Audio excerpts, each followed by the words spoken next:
Hello，我哋係柯拿拉小食店啦，我哋專做嘅產品就係馬介休球、沙甸魚脆批，就係我哋其中兩款最受歡迎嘅小食。我哋所有嘅產品其實都係圍繞住中葡文化一個融合嘅一個理念去製作出嚟啦。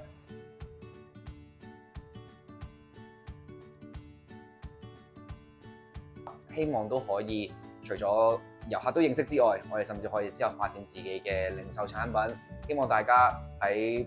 唔同嘅超市、各大超市甚至網上平台，如果要揾馬介休球、急凍馬介休球嘅話咧，會真係有一個澳門嘅品牌去做翻一個生產。